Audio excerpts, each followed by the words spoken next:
taking over, that's a promise, not a threat. Uppercut season off top, you stop breathing. But yeah, enough of these motherfuckers, yo. My man King P in the building. Salute. The second hardest working nigga in Ring Game. Fuck that nigga. But that nigga got next. Oh my god! What a wonderful weekend to be down in Florida, sunny Florida for some fights. I know it wasn't Miami, but you know what I'm saying, it'll do. So. You know what I'm saying? I mean, it was a lot of that either, nigga. Shit. You know, motherfucker just you skip Palm Beach, you skip Broward. Y'all niggas go straight to. He was in Miami. Damn. I mean, you gotta go Miami because everybody been to Miami. Some people don't go. Some people only go to Fort Lauderdale for the flight, and then they go straight to Miami. I'm just saying. Man, fuck all that, nigga. If you from the goddamn Revenge of the Nerd generation, nigga, you know how poppin' Lauderdale was at one point, nigga. Fuck all that. Y'all just still trying to skip that shit. Las Olas restaurants are better than South Beach restaurants. Y'all just be on some hit or miss down there because it's Miami. Because Will Smith got a song about the motherfucker. And it was fire too, bro. Fuck that shit. Nigga, you wildin', bro. That Miami was that. No, I fucks with Miami. I fuck to South Florida. I'm just saying, like, every time I turn around, it's like that gotta be the one city niggas point out. Like, god damn, like temperature get ya. It's 100 degrees in the Caribbean seas. Shut the fuck up. Fine, don't make me make a song about welcome to Nigeria where niggas just be that. I mean, like, come on, bro, chill. Yeah, you stupid nigga. Shut up. I mean, like, come on, nigga. You like that song a little too much. Like, chill, nigga. But yeah, back to King P. My bad for my outburst. AOP. So tell us about Orlando. You was out there that whole weekend, man. Tell us about the vibe down there. Tell us about how Matchroom treated you and the fighters and all that shit, son. Matchroom treated me well. I have no complaints. I mean, the only complaint I have about Matchroom, but it's not even really a complaint. It's just me being greedy. Y'all slacking on the damn food vouchers. God damn it! Like I was so used to food vouchers, and then all of a sudden now we not getting it. Honestly, my smoke is not for Matchroom. The only smoke I have is these fucking security guards down in fucking in this Orlando fucking Caribbean hotel. Like they don't know what the fuck they doing, or they getting too pushy. Like get me. I have my fucking thing. I want to get in, but they want to be so fucking dickheads, not letting anybody in. Not like, come on, bro. Like you try to talk to Eddie, and they want to huddle around you like Secret Service. Like, bro, like calm your ass down. Yo, Metro security, the niggas that they hire for these security shit, yo, they be wilding sometimes. I mean, New Orleans is just like no one knew who the fuck the niggas were supposed to entrance. Now it's like they doing their jobs too fucking well. It's like, hold up, nigga, who the fuck are you? You ain't. It's funny you say that. There was like that at the Miami the Jake Paul card with the whole being extra with the security. Yeah. Huddling around Eddie Hearn like he's goddamn Obama or somebody, like motherfucker. And shout out to Zorro de la Vega. I met him down there. He was there with me. You know what I'm saying? He doing the boxing voice. You know what I'm saying? Shout out to the boxing voice. Yeah, so he knows it is what it is. They was acting like dickheads. You saying my man Francis from the Way in Boxing knows. Shout out to him. That's my guy. Like they was just doing the most. I don't think I was more pissed than when we had to go in, because like we had to go get our credentials, and it's like they're like we're trying to go get it, and it's like, oh no, you got to go in line, and I'm like, wait, what the fuck you mean? Like, because there's a whole line of them getting the people in to go into the room that paid for tickets, and like, nah. You got to go in line to get. I'm like, wait, hold on, because I'm like, why do we have to do that? We're not going into the same place that the paying customers are. Well, y'all got to go and get y'all bags checked and all of that. I'm like, yo, we gotta fight to cover. Like, oh, just go in the back. Yeah, like we got pissed, and then we not going in the back of the line. We skipped to the front, just like just pull one of the security guards aside, try to get him to just look at our shit real quickly. Some dickhead fucking guy on the line was, oh, you can't cut, yada yada. Just like, yo, we're media. We're trying to get in to cover this fight. Well, you should have gotten in, earlier. Hey man, shut the fuck up, man. Yo, what the fuck? He should have got in. Oh my god, man! Like these Renaspoon fucking security Eddie Hearn be hiring. Just, and then they're like, well, and then we try to get in, like, oh, well, you can't go through this door. You got to go through that door. I'm like, yo, like, y'all doing way too much. Like, these motherfuckers were the worst. It's probably the worst security I've dealt with. Dickhead for no reason. You know what I'm saying? You sure they weren't street niggas? No, they were not. I mean, I'm trying to say. I mean, it can't be any. I mean, it sounds like it was worse than fucking New Orleans, but at least it's like, yes, they were. No, they were worse than New Orleans. I can tell you that for a fact. They were worse than New Orleans. The New Orleans security, they were just kind of incompetent. They didn't know what the fuck. Like they just didn't know. So I don't know. You go that way. Like they just let us around. But like these security guards were dickheads, like of the highest order. Yeah. Well, welcome to Florida, because I doubt this would have happened anywhere else. So, yeah, motherfuckers tried to we trying to get content from Eddie, and they just fucking trying to go security on us, like he the president. Like, yo, goddamn, and then motherfuckers just there and said fuck you and just walked with Eddie and got content while walking. Like, that's what y'all get. Fuck out of here.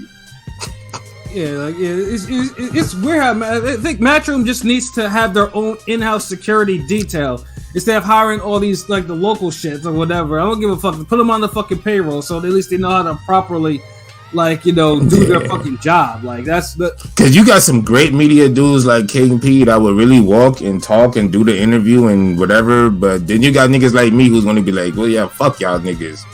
And chill and see what's good with these hoes or what something else popping, niggas. So y'all gotta get y'all shit together because niggas ain't trying to go through all that.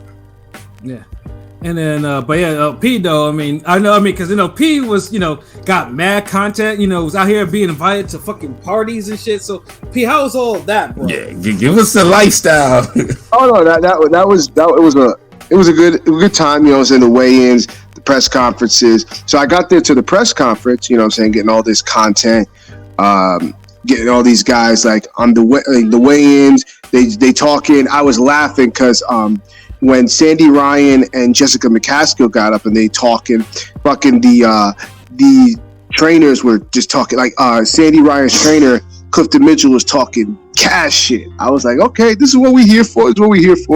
Fucking Rick Ramos just like, oh, whatever, yada yada. But you could tell he was just getting agitated. It was hilarious. That was probably the best one. That was the best one of talking because he was just egging him on. That dude talk cash shit, and he was like, man, you say, oh yeah, I forgot you a keyboard warrior. I'm like, oh shit, somebody finally called out Rick Ramos for his keyboard warrior. That tough talking shit, yeah. Tough talk on the computer and very meek in real life. You know what I'm saying? That's that shit I don't like. And honestly, that's a lot of people, especially the ones that be popping off on Twitter like that, nigga. So. Yeah. But these fights and they ain't got shit to say. But you know what I'm saying? I got to chop it up with some of the fighters, get interviews. Shout out to my guy Ammo Williams. Great guy, great. I was glad he's in good spirits because everybody talk about Ammo being a weird guy or just something wrong with him. But I talked to him on and off camera. He was good. He's a good guy. So I don't give a fuck what anybody else says. You know what I'm saying? Ammo, my guy. He's a good dude. You know what I'm saying? I got to chop it up with Steve Rose too, off camera because Steve.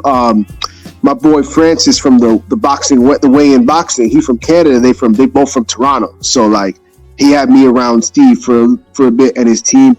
Good dudes, real good dudes. You know what I'm saying? I ended up liking Steve Rose because he's a good dude. Yeah, he is. Yeah, good, a good fighter too. So I was in I went and he did even the last day, Thursday night, he's on the treadmill just running his ass off. I'm like, damn. He's still trying to get ready. I'm like, yeah, the work don't stop. Sure You know what I'm saying? And I saw Khalil Cole doing a late run too. You know what I'm saying? Shout out to Khalil Cole. He was on the undercard, the non-televised. What was that? Before the bell. He's a good fighter.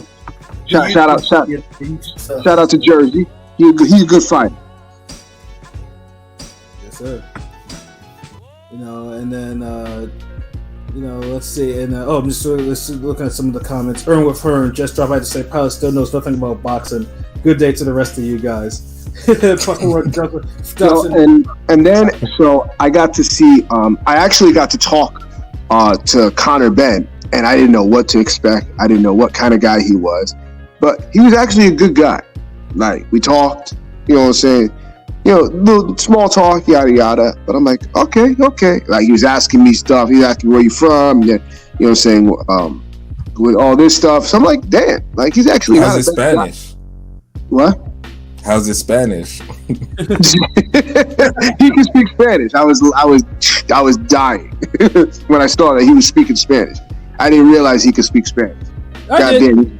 I mean, because you have to understand, you know, Nigel Benn retired to Spain at the end of his career, so that's where he grew up. So that's why he learned. Yeah, I think he went to school, like a private school. I mean, I learned that after the fact, but yeah, like, he went to Spain. Yeah, I didn't know that, but you know, he's a good dude. I like talk to, but he didn't want to do interviews. I say with a lot of people, except for the British media that came over, because of course, the match. That's some bullshit, nigga. You in Florida to get some Florida fucking interviews, bro. But like he was just stressed out, like, because you know that whole thing. The BBOC did not want him there. They did not want him fighting. The head of the guy came out like that Thursday. It was like, well, you know, we don't think he should be fighting, and they were sending complaints from what I heard, like a lot of complaints. So there was a lot of pressure for him to not be on that damn card. I'm surprised they still went through with it. Probably because it happened so late. And probably because he needed the money. Yeah, and they did it last minute. They snuck him on there on a Wednesday. It was last minute, but it wasn't last minute. This has been in the works for a while now, for a month. They just announced it last minute. They probably did it because they wanted as little time as possible for there to be backlash. Yeah, they didn't want any pushback. Like, because if they could announce it Friday, if they could, they would have. If they would have announced it last month when I first heard about the rumblings, oh my goodness, there would have been so much shit. Like every day of this, like of what him just getting pressured to not be fighting. And it is what it is. If he did it, he did it. That he shouldn't be fighting. But you know what I'm saying? They did what they did. So. I guess because it's like he never really came out with no type of remorse, it just been the whole defiant stance the whole time. He doesn't talk about it, doesn't acknowledge it, even if you did it or not, he doesn't even acknowledge it. So it's like, hell no. I kind of get it. It's like, and then it's like, you know, you're talking about all these bullshit fights, you know, this is not a good look. I mean, yeah, you could be a good dude all you want, but at the end of the day, the game is the game, my nigga. It's like, you know, like you playing it right sometimes. You gotta face, the consequences, and you know what I'm saying? So you get pushback, you get pushback. It is what it is. So I'm not completely excusing that. And then the whole thing about how Chris Algieri could not be on the commentary team with Ben fighting. And the funny thing is, when I spoke to some people here, it seemed like they were okay with that, or they were for Algieri not being on the commentary, but which I personally didn't like. I understood it, but like y'all are trying to paint out, like, when has Algieri ever been unprofessional? Because they're trying to, if he would have been too biased and unprofessional. If Ben was like, when have we known Algieri to ever be, like that? Like, come on now. Like, we shouldn't now just tote this own line. Like, come on now. They didn't want to take any chances because they're like, well, damn, we already kept the Ben fight under wraps for a month, yada yada yada. I get it. It's like they just went all the way with it, but it's still corny because I feel like they're trying to do too much to make Ben look good, and it's kind of like it's just spilling all over the place. It just, I don't know. It's just only for him to have a performance like the way he did. Just yeah, we'll talk about that. But like, and this wasn't even a Matchroom call. This was a DAZN call, so it went above Matchroom. oh wow, damn. Yeah, Matchroom had nothing to do with that. This is the DAZN, the network, saying we don't want Algeria on. Yeah. And everybody was just like, they're okay with it. I understand. Like, bro, like, we don't want Algeria to, be unprofessional and be too biased, yada yada. That's crazy because Algeria's like probably the best commentator, honestly, in the game, and he's always he's always very respectful. I mean, yeah, of course he got knocked out cold unusually by the guy fighting, but that was one of those things. Yeah, he got 1-2. He never got 1-2. I mean, Spence kind of fucked him up bad, but he never really got 1-2 like that. But Spence had to kind of chase him down, beat him down to get that. Like you win a couple rounds. Pacquiao had to just outbox him, beat him up, dropping him half a dozen times. But Conor Ben was just on some regular bow bow. Like, oh shit! Like what is this nigga packing? Like pause. Like hold on, what is this? Like 1-2 slump something. That shit didn't feel right. But hold on, let me do comments real quick. They kicked out Peter Dobson. Damn. Android, good insight.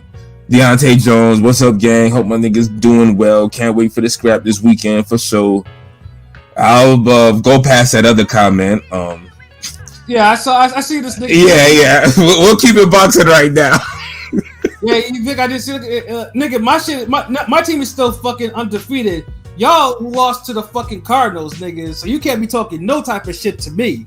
And they lost in your city, nigga. Niggas is bums. Just remember that. Eagles are number one right now. Nigga, that's enough now. We're not gonna go into a whole thing. I'm all for football. But I skipped the comment for a reason, and this motherfucker still went into the. Nah, because he said my name, my nigga. That's the I had to, because I saw that shit, nigga. Oh my! I King P. I mean, yeah, I was about to I thought I was gonna fuck up your name. Sorry. Yeah, so all good. Like the one thing about being at the Caribbean Hotel, you see everybody. I saw every Tom, Dick, and Harry that had something to do with boxing was there. So I'm running into these fighters like just casually. Like okay, what up? It was cool. I ran into you gonna name names or these mystery niggas? I ran into Shanisha Estrada. I was like, saying what's up, super bad. She was nice. She was cool. Damn, who the hell else did I run? I ran into all of them. I ran into Bam so many times. Sonny. And these motherfuckers were playing ping pong. Like I was dying when I seen that because I was not expecting that. What's up? Who won? Nobody won. It was a shitty fucking ping pong game. They both looked like shit. God damn. Yeah, they couldn't. I mean, to be fair, there was a little bit of win, but goddamn, they looked like they never played ping pong in their life. Or never mind, I was getting corrected all the time by Sonny's team. Table tennis. No, we call it ping pong. Yeah, it's ping pong over here. But I was not expecting. I was not expecting Sonny and Bam to be there. I didn't realize that right after the Hitchins press conference and all that that they had the Sonny and Bam press conference. I'm like, oh shit, this is. Yeah, I feel like you had that footage first of that ping pong before anybody else, though. I did. I actually did, and I put it out there because I'm like, I saw the other people there with cameras, so I'm like, one of them is probably like his own team or Match team or somebody affiliated with that. Let me get it out there quickly before it gets buried. So. Yeah. Good shit. Final. There was a game time decision. So I'm like, you know what? Fuck it. But I got an interview with Sonny. Sonny was real cool. I didn't know what to expect, but this motherfucker talking. Hold on, is that interview up yet? Nah, nigga, it will be this week, nigga. Oh, okay. No, but my bad, because it feel like we've been waiting on this Sonny Edwards interview for a while, so it wasn't meant to put you out. I was just curious when he mentioned it, so sorry. Let me put it like it's longer than I thought it would be, because he had interviewed a bunch of people before that. So I came in last, kind of like, you know what I'm saying? I'm getting another 5 minutes out of it, 10 minutes at most. Probably not even that, like 5 minutes. I mean, I don't want to take up too much of Sonny's time, but he's like, keep going. I'm like, so I ask him a question. He talks. That motherfucker likes to talk a lot. Oh yeah, we know that.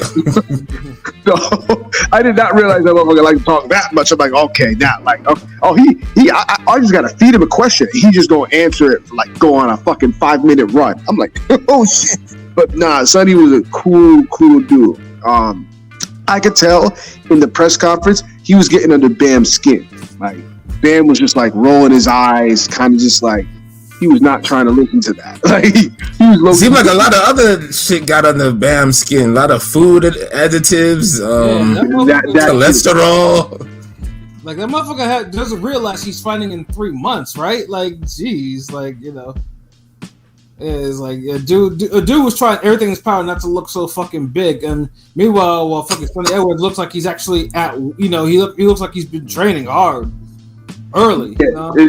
He ain't even started his camp yet, so he's just in shape. So, but nah, it's his job. He's supposed to be that. I respect that. So he's not gonna take long to shed the weight off. He looks like he's pretty close to the weight. Bam, on the other hand, yeah. So, but half the camp is going to be getting that weight off. He was like, I could tell he was just getting a little agitated. But like, and at the end, it finally came out. He's because Bam talks very low and kind of like meekish, and then all of a sudden, at the end, he's like, "I'm coming home with your belt." I'm like, well, damn, put some bass in his voice, okay. And even Sonny was just like, "Oh, finally, some energy from you." You could tell he was under his skin. And so he talked about it. You know what I'm saying? He'd been calling for the fight. They had been trying to go other ways, and he backed them into a corner. So Sonny's happy he got the fight that he wanted. So hopefully it lives up to it. Yeah, I mean, it's one of the might be the best fight Eddie has made for this year. You know, it is. Honest to God, it is. I mean, next to Ward and Warrington, which is in 2 weeks, I think.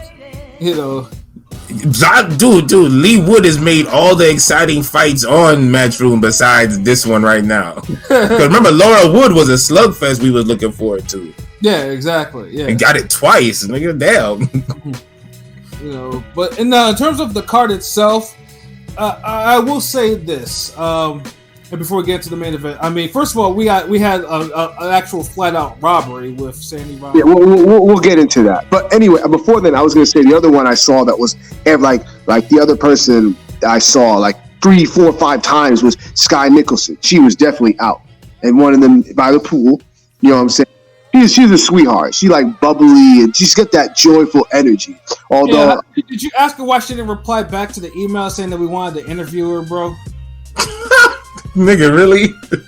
Yeah, that's the shit. I emailed her, man. We have her email address. And I asked her, like, to at least kind of like someone to say, hey, we can't accommodate you, blah blah blah. I answer that question. It was like, I wasn't thinking about that at the time. So you a party? So you a party pooper? God damn! Like that was not the time for that. Yes, it was. Yeah, because like Sky Nicholson and on Sandy Ryan's the only picture this nigga took where he was smiling in. Yeah. I tell you all that right there. Shit. You want this nigga to fuck it up? Oh no, here we go. I'm gonna say something, and maybe I'm crazy because everybody's been calling me crazy for saying this. That I got mad at this. I got mad because every time I greeted Sky or we were getting ready to go, a goodbye or hello greeting, she put out her fist for a fist bump, and I'm just like, what the fuck? I do not fist bump women. I made an exception, but I do not. That is a fucking manly ass greeting. What kind of woman? Nah, so dude, you don't train enough. Then women fist bump all the time. What the fuck? They do, but in this particular case, she don't know you like that. What you gonna do? Is give her a hug, nigga? Like what the fuck? No, I'm not saying a hug.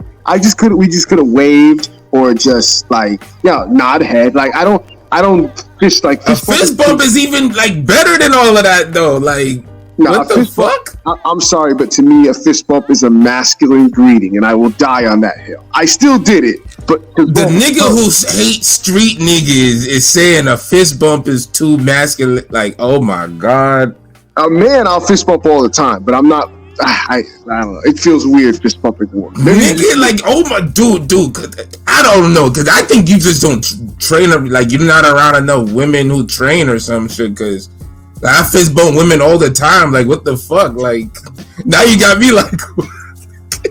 Now it's like I might have to stop chicks from doing it. Be like, hey Jay, like about the like, nah, hold on, this nigga on my podcast said that's kind of like, like, so what are we gonna do? Like, I don't know. I mean, if you're in training mode, I guess that's one thing, but like, boxers be in training mode most of the time. Motherfucker don't know your ass, nigga. Who's this Jafar looking nigga like fist bump? Like, fuck away. But the funny thing is, it was the opposite with Conor Ben. When I went to, I actually reached out to fist bump him, and he gave me the open hand dap. I'm like, okay, so I'm used to fist. Like, I don't know, maybe it's just me. I'm weird. Ever since COVID, it's been more the fist bump than a handshake, right? You know what I mean? Yeah. You know, nobody handshakes unless like you really boys with somebody. Even then, you know, you're still giving this, what's up, man? What's good? Oh, it's like a different formal setting, but if we're just out and about and like, oh, what's good? Yo, fist bump. Nah. Like, damn, this nigga King P with his little micro hang-ups and shit. Damn, imagine that. We sending you all over the world to report on fights, and fist bumps got your panties in a bunch. God damn, nigga. My nigga King P Samuel's holding it down. Yeah, I know that was some King P Samuel shit, cause I'm like just wow, like, and the way you talk about you got mad at it, like I'm just like, is that serious? Yeah, I mean, I've never. I mean, all the female fighters that I've met is like a handshake or fist bump or even a high five. But I mean, I'm not. Yeah, I would do a high five. I would do a high five or a handshake. A high five, dude. Are you what? 7 years old, nigga? You take a high five over a fucking fist, dude? I would think a chick is being like she pandering or like I don't know, like I would like hilarious. No, a high five at 30-something-year-old is hilarious. I ain't going. Yeah, bro, like, dude, imagine like a chick like Ann Wolf or Sedacia Green. You know, you step up and like, hey, what's up? And they be like, hey, nigga, they just switch up and be like, hey, and they. I expect. I would like lose my mind. I'm like, what? I mean, I expect Aaron Wolf to give me some dap, like, you know, a dap where it's just a dap with distance or some shit like that. Yeah, like a Drago dap or something, a dap, like. Yeah. But a motherfucker, if she was to bust out and just be like high five, like I probably would be like, like aliens or some shit, nigga. Really? If a female fighter came up to me and gave me a hug, I would be like, okay, can I have your number now? Yo, for real, like, yo, it's like, I don't know. This nigga King P go to a fucking gym, bro. Like, I don't know. Like, that shit just sound weird. Like, hey, yo, Pat, this nigga want hugs and shit. Like, get high fives. God. You know, having a high fucking five, bro. Yeah, like, do you hear that shit, nigga?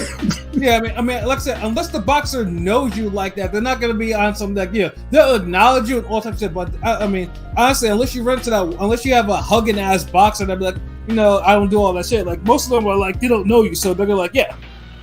I didn't ask. I get that, but I didn't even say a hug. I didn't ask for a hug. I didn't say give me a hug. But this is the thing. All your alternatives are like weird shit, nigga. Like, yo, dude, as a nigga in his mid-30s asking for high fives, like that shit. I don't know. That just got me. Like, a high five is something on some like I don't know, like. A high five, it just has to be a perfect circumstance, timing type of thing. It's just high five ain't like it used to be like in the 80s and the early to mid 90s when, you know, you just high five, nigga, like, yeah, motherfucker, get black ass side, nigga, yeah, like, exactly. It ain't like that no more. Like, high five is special, like. Yeah, high five if you're hooping or something, if you're playing basketball or something competitive, you know, yeah. Yeah, shit like that. Like, yeah, nigga, high five, like, yeah, like, but just break out a high five. We walking through the mall, nigga, and I see like, hey, yo, shorty, yo, what's I'm sorry, King P, man, you my nigga, son, but you got me on this one, bro. Like, this is your pilot moment, and I know Pilot enjoying this shit. He's like, damn, y'all niggas getting up. I got that a lot, so it is what it is. They were killing me for it. The other people was killing me for it too. So you're not the only one that's been saying that. Oh man, you killed the coverage though, bro. You yeah, you killed and then shout out to Deontay Jones who said you did dope in your interviews, King P. You did. Yeah. Thank you. You did. Salute Dante Jones. I appreciate that. Good content. That's hella fire, dog. You ask good questions. It's like you're there. Like you belong. Like it's just a vibe. And the fighters, the rapport I get from you from watching the videos, it just seems like niggas really fuck with you. So salute, good job. Yeah. So, and I'm gonna start with Ammo because Ammo actually was like afterwards. Ammo was like, man, I appreciate you. You give good, you got that good energy.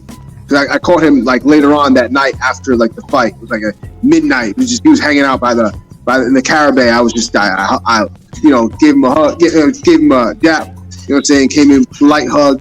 He's a good dude, like I said. He seemed like he was really a good dude. Was he in good spirits, Ammo? Was he like in pretty good spirits though? Yes, he was in very good spirit. That's good. That's good. Because You ain't ask robot questions. yeah, This ring gang, niggas know better, man. Like, Yeah, I mean, it really. you know. I mean, it is hard to do interviews on the spot sometimes. Like, unless you really think it, because depending if the fighter gives you like a couple minutes of the time, you gotta think of something quick. And P's been great at doing that. Like, I mean, obviously, because you have to know the boxing in order to really ask the right questions. Yeah. And ask them on the spot, because some of these niggas get the time and they be asking some old bullshit. But nah, we don't do that shit around here. Like, Yeah, that's about some completely two different niggas or some shit. Like, right. But yeah, so the first fight on the main card was Ammo Williams and Steve Rose, and it was a pretty good fight to start. That was a good opener to start off with, because Steve Rose was in it tough. Like he really made Ammo work for it. You know what I'm saying? Like I don't know how it was on on TV, but a lot of them punches was missing. Like he was aggressive, but he missed more than I thought he would. Like who are you speaking on? Rose? No, Ammo. Steve Rose made Ammo miss more than I thought he would. Oh yeah. Yeah, we definitely saw that. We saw that. I thought Rose get pulled out by maybe 3 rounds. I think Ammo wasn't spectacular, but he was solid, consistent. Feel like he could have been a little busier. Ammo won that morning. Berlanga beat Rose. You know what I'm saying? Yeah, absolutely. Yeah, no, definitely. He fucking won that shit. He won clearly. It wasn't no like crazy star performance, but he did beat him. And 8-4, 8-4 at most. You know what I'm saying? But Berlanga not even like shit. Berlanga, that's like a draw loss type of fight. Hold up, Pilot. Say that again. You said 8-4. 9-3. I mean, Ammo won. I thought it was a 10-round fight. It was only 10 rounds. It was 10. I made the mistake. My fault. It was 10 rounds. Yeah, More like 7-3. 7-3. My fault. Like 7-3. Then. Yeah, 7-3. Well, that was the official score across the board. 7-3. Yeah. I'm glad the judges got that right. I'm glad Steve Rose got credit. I'm glad Ammo looked good, or at least to the point where we're not questioning him. Like we still want to see him progress. Could use a jab more, but I mean, he didn't look bad. He didn't look bad. Yeah, and remember, you got to give Steve Rose his credit too. Like he did things to make Ammo look the way he did as well. He showed his veteran. He showed his age. I mean, Rose made him work for it. He was step by step with Ammo in the beginning. It wasn't until later on he kind of like I don't want to say he took his foot off the gas, but Ammo really stepped up and just outworked him at the end. He was more aggressive. He was landing the left hook. Some of those shots I was surprised the Rose took really well. Like yeah. I mean, some of them were like direct connects. I mean, Rose. I mean, for the most part, I was showing a solid check. Except, the only person that knocked him out was Triple G, and Triple G is an elite level puncher. And that was at the top of the head too. Like that was a top of the head shot that Triple G knocked him out with. Like that's a very sensitive area. Like you get there, yeah. You done. He was only a Triple G in there in that fight, right? Until that happened. Yeah, I mean, he took Belanga's power with no problem, and gave it right back to him. A boxing lesson back to him. Yeah, exactly. Steve Rose. Right now he's probably selling into maybe a gatekeeper type of role, but like I said, he's always a bit. But keep in mind, Ammo didn't have much of an amateur career too, because he started boxing late. So this is good progression for him. All you just wish for him is just to keep he keeps his head straight. Nothing. Just to keep any outside issues that he has, just keep that way out there. Let me ask y'all this then real quick before we leave the Ammo fight. I know they keep trying to bring him up like he's ready for a title fight. Y'all think he's ready for a title fight? Well, I mean, this is 160 now. You know. I mean, realistically, he could get one. I think maybe one more fight. 2 more fights. I think 2 more. I mean, one more fight. I'm more in line in the one more fight. I kind of agree with King Who's the P. fight? Like, would it be that? Would it be the Cash fight, or would it be somebody like somebody else? He would beat Felix Cash ass, like, bro. Sure. Like, there's a reason Cash didn't take that fight. yeah. Yeah, and believe me, and I don't think Eddie really wants to make that fight either because that's UK shit. He doesn't. But see, that's the thing. He never wants to make those type of fights when it could benefit the non-UK guy. Exactly. Or the non-supers, or the guy who's not Canelo. Well, no, I mean, he'd rather just give Felix Cash easy names on British cards because he's a name in the UK, right? Because this is the thing, like at 160, the champs ain't really champing like that. So Right. I don't think there's too many niggas Ammo could really fight to get him more prepared. Like I don't think he's ready for his next fight to be a championship fight. But one more fight, I like to see him kind of turn it up a little more earlier, try to be a little more dominant. That's why I say one more performance. The guy unifying against Janibek next month. I don't think we ever really watched this guy before, to be honest. Hell no, we haven't. It's like, and he got a belt. He's unifying. Yeah, like, you know what I'm saying? Like, this is kind of course, Amos could fight for a title technically. You know what I mean? But yeah. properly. It's just more is he ready? Like, do you believe he's ready? Yeah. Like you said 2 more fights. King P said 1. Pat, I said what, 1. Yeah, no, 1 more. Yeah, so Pilot the odd nigga out. I mean, again, there's a guy that's a champ that we never heard of. So I mean, Amo could fight right now, but I'd like to see him. He's still young. Make sure he's ready. That's all. Just make sure you know. Yeah, no, and I There's a get it. Pilot gonna have him on training wheels forever. But most of the same one because, like I said, because middleweight is like LB said, the champs aren't champions, so it's like, you might as well throw him in there and see what he can do eventually. Yeah, like as I said, 1 fight's enough. Like if hit or miss, throw him in there. Maybe he'll rise to the occasion against the champ. Like who knows? But just to see some type of steady consistency between fights, no up and down performances. Let me just comments again. Hey, what it do, Kang Song? Salute. RGR Ring Game Radio was good. Dice women fist bumping is cool when appropriate. Yeah. And he said, nah, Ammo not ready, and I'm figuring that's for a title fight. Right. Yeah, I agree. Give him 1 more fight. But I ain't got really no other questions on that. Solid performance from Ammo. Looking forward to seeing him again. Good interviews, good vibe with the homie King P. So that's what's up. Absolutely. But the women's fight though. Yeah, well, let's get into that. Yeah, definitely a questionable ending. But I was, going into this fight, I was like, Sandy has talent. She's got all the tools, even though she doesn't have a long pro career. I was like, can she handle what McCaskill brings to the table? And that's just a lot of ruggedness and awkwardness and for her power. Yeah, and she handled it pretty well.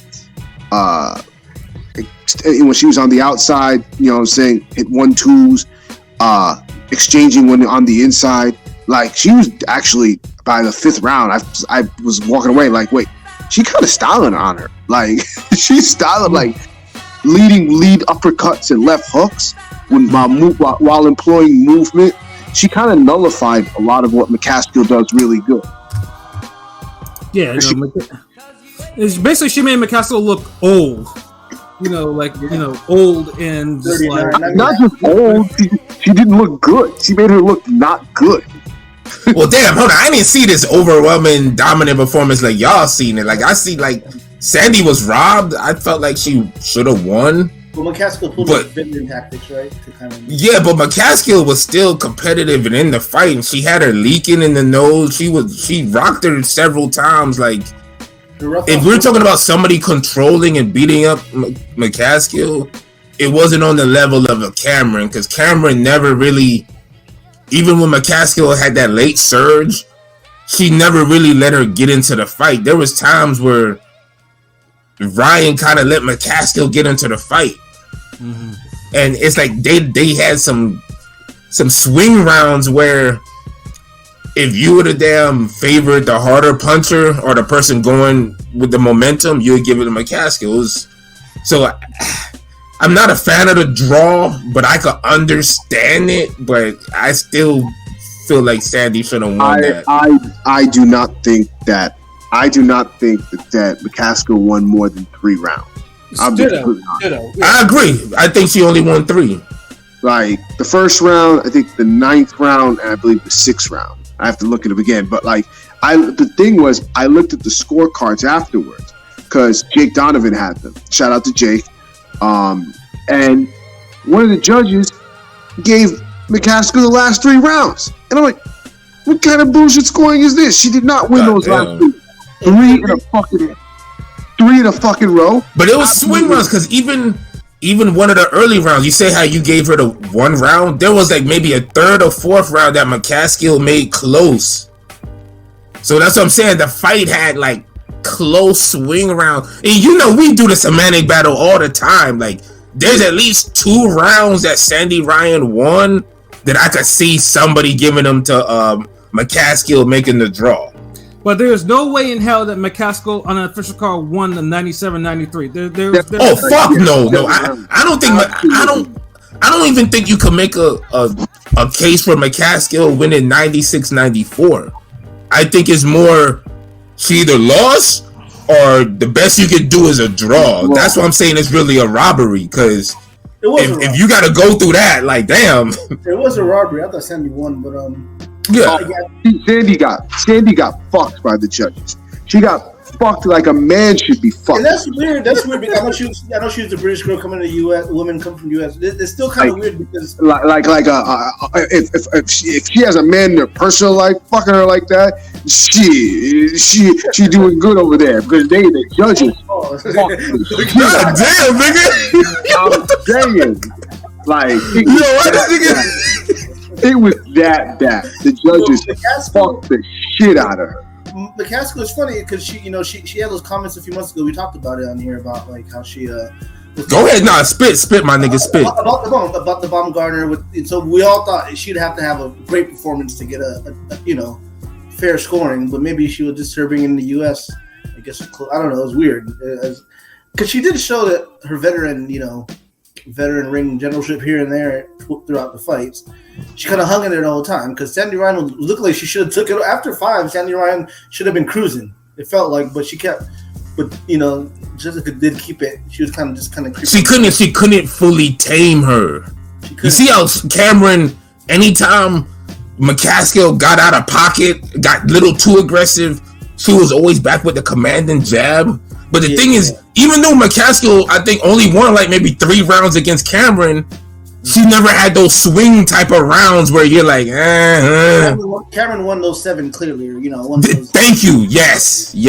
Where Ryan won her 7, where it's more like Ryan definitely won 5 clean. She definitely won 5 clean. But there's 2 that's kind of like, and if you got 2 that's then there's some blind motherfucker that's gonna fuck that up and not. So here we are, and to your point about the whole the comments and shit, a part of me almost feels like they did that on some like, hey, like we good now. Oh yeah. So we good, right? We good. You're not gonna say nothing. Oh no, you gotta do the beard now. I ain't like you, nigga. I ain't got the Fed beard, but I'ma just be good now, right? I'm gonna do the little Jafar shit. That's a good way to put it. Yeah. You say you so stupid, yo. I'm just saying though, like all y'all niggas is making good points. It was honestly the best fight of the card, really. Like as like an action competitive standpoint. It was a good fight. Yeah. And I mean, with Ben though, first of all, the matchmaking, like if Eddie should have at least, if you want, I get it. The best thing is Ben got some work against that Mexican, But yeah, he got more work than he bargained for. yeah, exactly. But Eddie put him in there with a big 154 pounder. A big guy with a chin. Like, dude had a chin because he was like. Let me put it like this: if this was the fight that you were going to come back and advertise that Conor Benn was clean, this was not it. Like, because he was throwing everything at Orozco, hitting him with everything but the kitchen sink, and he was not going anywhere. So some people was watching that like, so this is the Conor Benn with all the power. Like, you didn't see any power there. I mean, maybe if he did, Orozco didn't feel any of it. He just kept going forward. It was brief. Like, he would rock Orozco a couple times, but you never really felt like he was going to get him out of there. Or like, he almost seemed like he was like a 2-punch combination from dropping him, but he just couldn't do it. Yeah, and I mean, that guy Orozco, I know he's Mexicans be having them zombie chins, bro, and he never got knocked out before. I doubt he even got dropped. I mean, I know he got like 4 losses, but none by knockout. So, right. But in this particular case, I don't think it was just the right person that Ben should have been facing. And Ben should probably stay away from 154. Yeah, he looks too tiny. Like he'd be food. Like, he looks smaller than Keith Thurman. Like. He's probably working his way down, being out for 15, 16 months. He's probably just like, fuck it, let me take this fight at 154 real quick, I'm sure he does not look like he fits at 154. I tell you. And he looks smaller than Brooke, all of them niggas. He was in a rough fight. Like, and it showed afterwards. Because after the press conference, he didn't do any interviews except for the UK people. But like, he was completely just lumps everywhere. There was a big lump on the back of his head with a cut coming out of it. A big lump on his eye. A big lump on his cheek. Like, he was looking like he looked like Martin. He looked like the Martin meat. After Tommy hurt him. Oh man. Yeah, it was not looking good. So, I mean, I don't know how much Rush plays into it. I don't know how much, the lack of eggs played into it. I have no idea. But,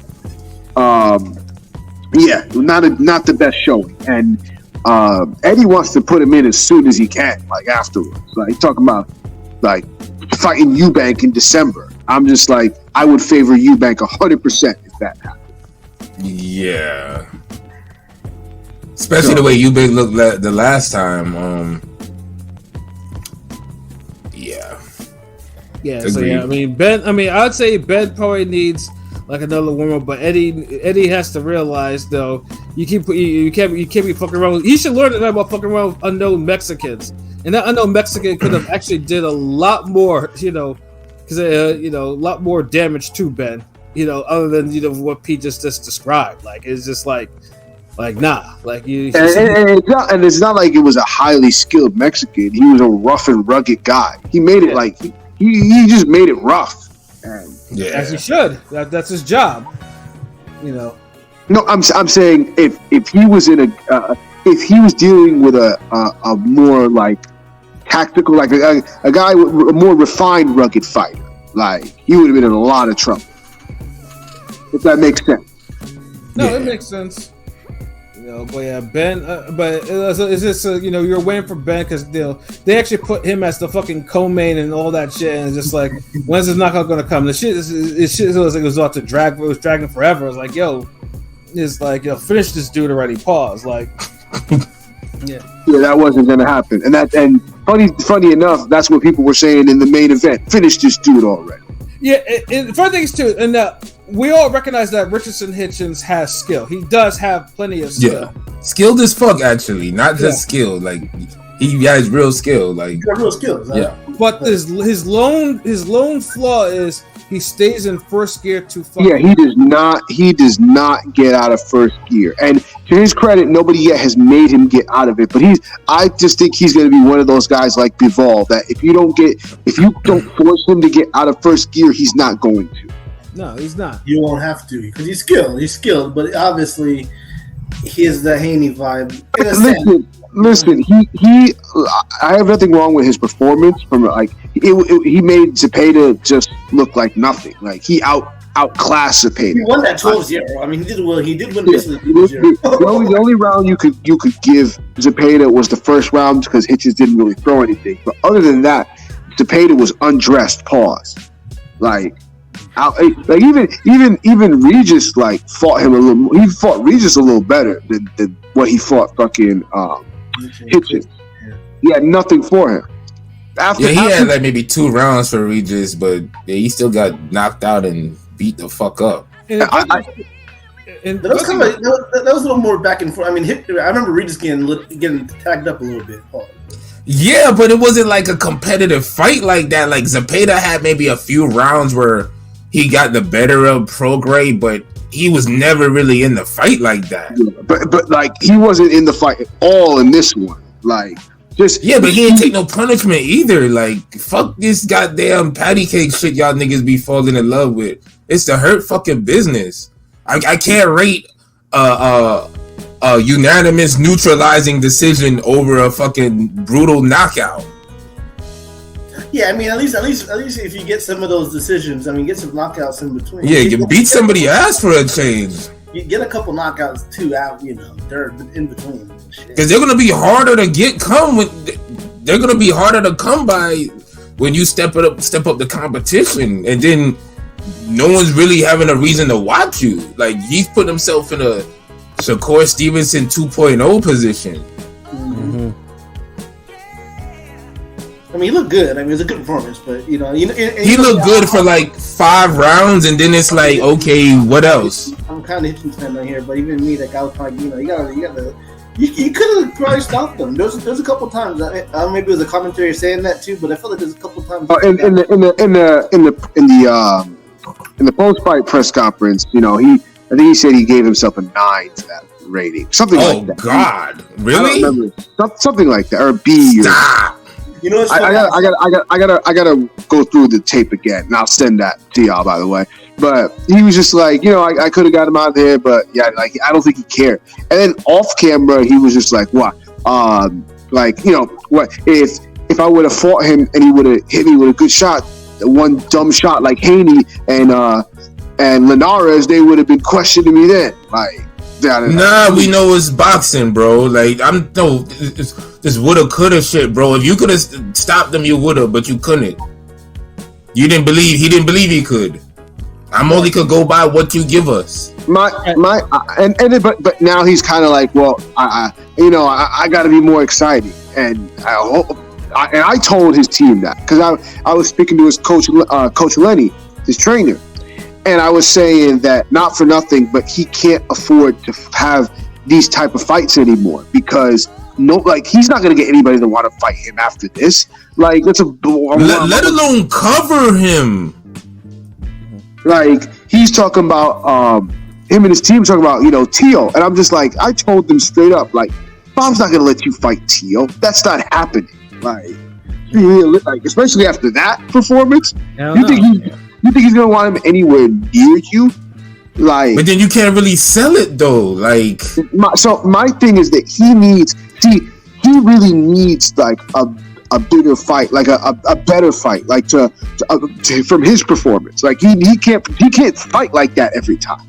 And it's not only like, I get it's a sweet science, and this is what I told his coach, and this is just me. He's got that sweet science style, and that's fine. One of the big issues with that is his contemporaries kind of also have that sweet science style. I'm talking about Shakur. I'm talking about Devin. Those guys have that style too.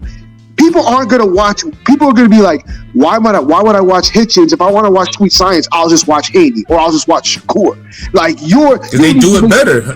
Yeah, you need to make yourself stand out. Like, we can't all, like, I'm fine with a top fighter being a Sweet Science fighter, but if you have too many Sweet Science fighters, it's like, what's the point?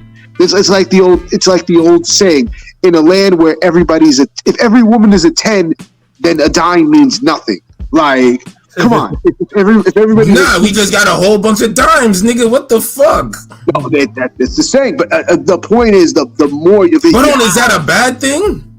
In many eyes, yes. It's hold on, wait. So when have there ever been a bad situation when there's too many good looking women in one spot? If they all look similar, then the value, you lose the value. You got to stand out. Some people have to stand out, and Hitch is going to be one of those guys that he's got to stand out. He can't be a sweet sciencer just like the other ones, because those ones are more popular than him, and they're not. But this is the thing; they're doing what he does better. They're doing sweet science, and it's more exciting. They're getting knockouts. They're getting haymakers thrown. They're getting more action. Mm-hmm. So it's like, that's what I'm saying. Like, all of them could exist. It's just if all of them was doing their style to the fullest, I don't think we would be complaining. Just like if you're in a room full of beautiful women and all of them was giving you some play or some numbers or whatever, you wouldn't be complaining. Like, that's how I'm trying to think. Like, how is that a bad thing? Like, the niggas just need to fucking be more exciting. Well, because you ain't even got to stand out to do that. Because the sweet science style is the reason I say that, because the sweet science style isn't a style that a lot of people like to begin with. So you're already fighting an uphill battle. Nigga, there. You know how many people be fucking thinking Andre Ward is God? Like, motherfuckers pick and choose when they want to suck off the sweet science dick. Well, nigga. actually, that's not always true. There's a lot. As much as there are people that like the sweet science, there were a lot of people that. And Ward wasn't even like super. Like, he was dirty. He was more like Bernard Hopkins. Like I wouldn't call Ward sweet science. Sorry. Man, I don't know. The way these niggas be on the message board, man. Oh my God. Like, I don't know. Oh, he was not. You think this nigga was the epitome of skills? No. Ward was not sweet science. He was a more refined Hopkins. He was less dirty. All I know, I didn't want to see that shit. That's what I'm saying. But you know what I'm saying? I like Hitchins. So I said that to his coach because I like Hitchins and I want to see him shine. But he can't keep having performances like that, dominant, boring performances like that in the eyes of the public if he wants big fights. Because they're not going to want to fight him. Yeah, exactly. Because Eddie is now trying to find a marquee fighter because, you know, Montana Love is kind of currently incognito. Montana Love is not with them anymore, from what I've heard. Oh, God damn. And he flopped. And he lost his spark at his homecoming. You saw them put money into it. You know, they had a little fake Michael Jackson going on. From what I heard, he had to take the Hitchins fight, or he was going to get dropped, and it fell out. And so I heard he was dropped. That's just what I heard. God damn, like, niggas really getting dropped from not fighting Hitchins? Like, that fight that important? Like, you can tell who they already put their wagon to. It wasn't just the Hitchins. I had gotten kind of, from what I've heard, I kind of got the sense that they were kind of already getting a little tired of him to begin with. And this was just like, okay, take this fight. We don't want to hear anything else from you. Because, like I said, I don't know Montana Love, but made it sound like they didn't want to deal with him anymore.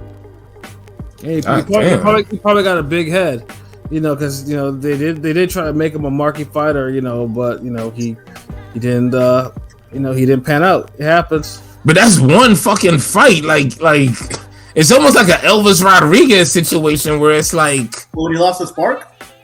Yeah, like, and it's like y'all want to put money behind people with personalities, and then when y'all get personalities and shit, y'all drop them. Y'all don't believe in them. But then the niggas who with these so-so performances, y'all keep them fighting forever. Just like because you won. I mean, like, you know, like, I'm just saying, Love. They brought him to his hometown. It probably cost a decent amount of money. Cleveland, you know what I'm saying? And when he wins the Royal Rumble and shit, he don't even fucking, he gets dropped. But he's looking too dominant. Montana Love, you remember that fight where he got dropped by Spark? You know what I'm saying? And then he got beat up bad. Yeah, he got dropped in the previous fight, but it wasn't no off the wall bad fight like where he can't turn it around. Like, I'm just saying, like, if you invested in America and you're trying to be behind the personalities who you think could blow, like, I don't know. It just, especially all the damn chances they give fucking Josh Kelly and Joshua and all these other motherfuckers. I just be. Kelly's not with Matchroom though. That's the thing. I'm just saying in general, nigga. There's another motherfucker over there in Matchroom. They be giving the gazillion chances to and shit. I don't know. I mean, some people get a lot of chances, some people don't. Yeah, but with Hitchins though, like I said, he's clearly an operator at 140. But yeah, his first matchroom fight, he stopped dude. He needs to. He clearly has enough fight. He just has to go into second gear. Just look, I'm a classy dude. Let me try to get him away. The referee will be more than happy to end the fight if he puts an effort to stop her. Yeah, cause he making niggas work overtime, bro, and it's like, come on. Yeah, for Zepeda, Zepeda did catch a beating because Zepeda was all fucked up. Like his face was, it's clear that Hitchins does hit hard enough because Zepeda was not. He was bleeding all over the place. That jab was fucking him up. That's why it's just like, oh my god, like you're beating him up like this. Just put him out his misery. I think his team was more exciting than Hitchins. One of the dudes in his entourage got thrown out. And one of the guys on the apron was talking on his cell phone during the fight. Oh yeah, we keep seeing that. Yeah, they kept making a big deal. They were saying he was talking to Floyd or some shit like. But dude, like, really? dude was just like being obnoxious. Like, and they had to. The sheriffs had to take him out because he's like, "Fuck him up, fuck that white boy up." And I'm like, well, Zepeda's not white, but it was just like, damn. You're talking all that shit, and his father's right. Zepeda's father was right there, and he's just like, I don't give a fuck. And I'm just like, yo, like, I'm hearing this. I'm just like, what the fuck is wrong with this dude? He crazy. I guess he had to bring the excitement to that fight. I don't know. And the entourage was more fucking Zepeda. In the press, I forgot to say, in the weigh-in, one of his entourage, I think it was his brother, somebody was throwing up gang signs. I'm like, what? Like, well, this is what we do. This is what we bring into this. Damn. It beats like that sometimes. Yes, this was a whole issue before. Like, the entourage is just. It happens though. But yeah. It's funny though that one actually really got thrown out. Got scored out by wow. But Hitchins, like I say, it was boring because it went 12 rounds. It was pretty boring to watch, even though it was dominant. It just was not. It didn't make for good TV at all. At all. It just kind of like, I feel if you're the main event, you should never have the worst fight on the card, and I feel like he did. That's worst fight from an entertaining standpoint. Yes. Yeah, of course. What the fuck else, nigga? No. I'm just making sure we're on the same page. Yeah. What other page could you be on? He didn't lose, so he had the worst fight. No, because somebody in the comments, somebody listening might think, well, no, the Conor Ben was a worst fight. Like, I'm just saying from a performance, from an entertainment standpoint. I guess you could say Conor Ben had the worst fight if you want to be.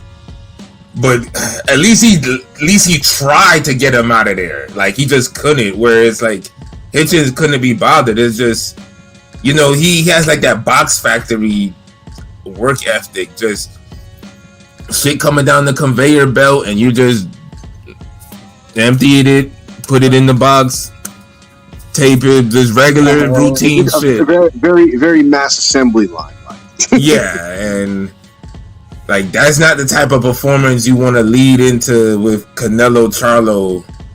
You know what I mean? We supposed to be like, God damn, like, you supposed to give us something, some energy, and you kind of didn't, but you got the win. It just, you gotta, like, before I guess I'll leave it off with this. There's two ways his career could go. He could be that guy that's always going to have to take the less money fights to make fights. Or he could be the guy who he's never really going to shine unless he fights tough fights. So we're only going to care about him if he takes tough fights. Or you could be that guy who just looks good and just outboxes dudes and beat them up and stops them until that's his own brand. And then we're like, okay, how he look with this guy? Mm-hmm. He might just be, a bigger Haney in the sense, because Haney's not getting knockouts either. I'm just saying, Yeah, but Haney's fights aren't boring though. Haney at least tries though. Haney tries. Haney puts hard punches together. Haney sits down on his shots. Like, I know, but I'm saying they're both the end results is 12. We know we're getting 12 rounds. Most times. Yeah, but sometimes not sometimes. It's about the journey in life, yo. Do I want to see your 12 rounds or this nigga 12 rounds? That's a good way to put it. Yeah. And you know, Haney already got his belts and shit. He already got his accolades and his stature. So Yeah. it's more on for Hitchins to damn. And he's already fighting the top guy at 140. And people want to say it's a duck. Yeah. He's fighting Reed. I know Reed just looked bad against Zorilla, but you could have a fall moment out. You know, you never know. I'm just saying. I mean, it's still a tough fight, still a good fight. Like, hey, the worst thing about it is being pay-per-view, but other than that, you know, it is what it is. We'll talk about it when it comes up. Is it really pay-per-view for sure? Is it confirmed? Because I heard rumors it might be. Oh yeah, it's pay-per-view. Yeah, it is. Oh, hold on. What was the poll on the Hitchins poll? We just talk. I got it. I'm right here. Yeah, mention that real quick. Which one boxer at 140 do you give the best chance of beating Richardson Hitchins?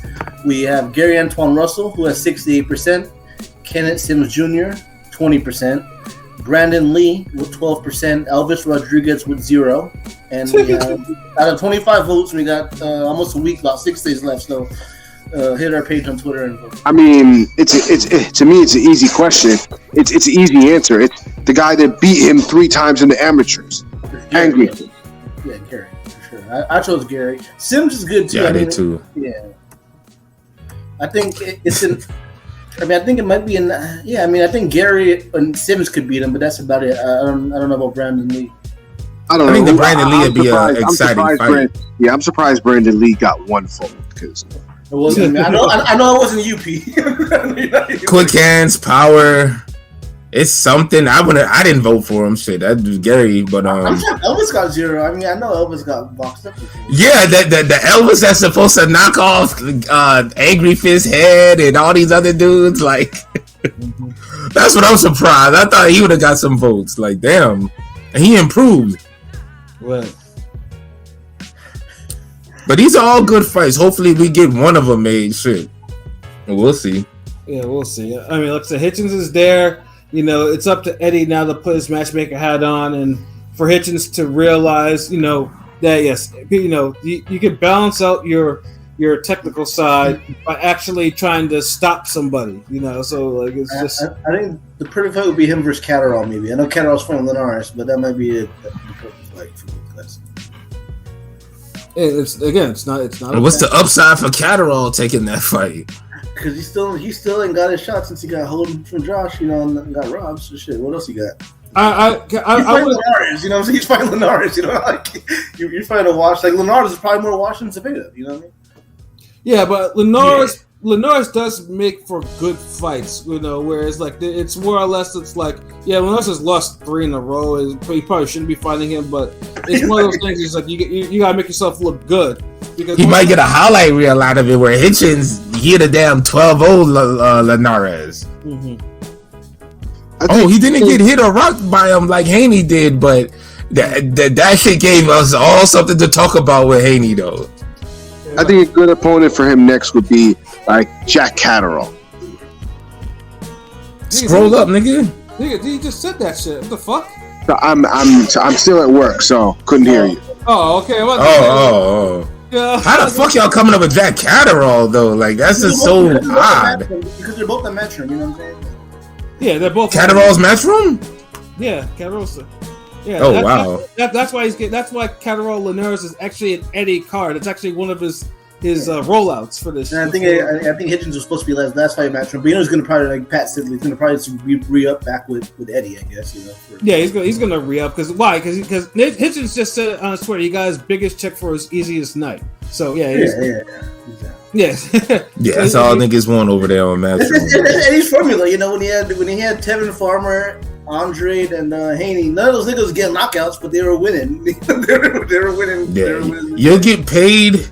We may or may not care about your fights, but you'll get paid, and you may or may not perform like to the best of your abilities, but you'll get paid. And I'm just amazed. I was actually in the house when Farmer actually scored a knockout. That was unexpected. I did not expect I'd ever see one live like that. That's some rare shit. That's if Tevin Farmer could get knockouts, I know fucking Hitchins could get knockouts. So facts. Stop some of these niggas. Like it's cool to be on the sweet science shit and boxing niggas up. Yeah, we get that. Skills pay the bills, but nigga, like knockouts pay the bills even more. Right. Yeah, exactly. Knockouts put a little extra on the bill, so the next bill don't be as high. That's what knockouts do. And put some more zeros on your check and in your bank account too. Yeah, get the social media accounts buzzing. No, you notice no one ever goes viral for outboxing someone. You know, I mean, like they go viral for beating the shit out of somebody though. I mean, even with Monster, all the gifs and stuff. Showed Monster. You know, besides the knockout, like if Monster didn't knock out Fulton, do you think all those Top Rank would have made all those damn videos and shit like saying like all these angles? I said, nah, he wouldn't, because Monster was showing elite boxing skill, but the knockout was what made that shit hit. Yeah, you saw all that shit. And it's like, god damn, like this motherfucker's out boxing and everything like that. And then the knockout was just brutal. So it's like, okay, there we go, bam, you got your highlight. You can't pull without the other, unless you're pronounced Sweet Pea Whitaker, God rest his soul. Like, you know, if you're Sweet Pea, then yes, then yeah, you know that you're of that 1% that can actually get highlight reels off, you know, off his time. But these niggas defense ain't exciting like that, where they're moving their head and they're just making you like, oh shit, like this is fun. Like they don't have that sauce, yo. Yeah, exactly. You know, like, cause you're right. You're actually supposed to make defense, like certain fights. Your defense should be entertaining. Right. Yeah, I agree with you. Yeah, fuck all that.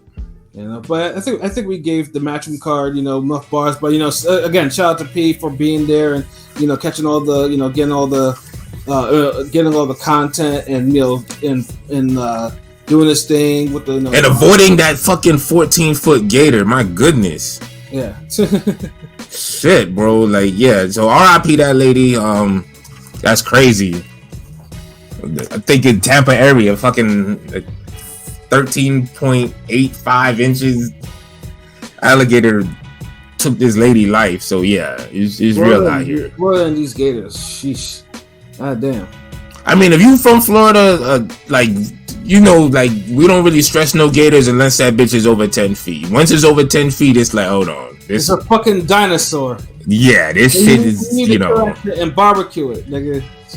Cause that's a big motherfucking gator. But yeah, so good thing King P maneuvered through all that shit, got the interviews, got pictures, all that shit. Nigga did it up, so we proud of him. Parties, all that shit, bro. Yeah, that too. Like he did his thing. That nigga lived a life. Like, yeah, pilot you next. Yeah, we'll get Pilot out there. You know, in Vegas, one of these fights, we'll definitely get him out there. But yeah, no.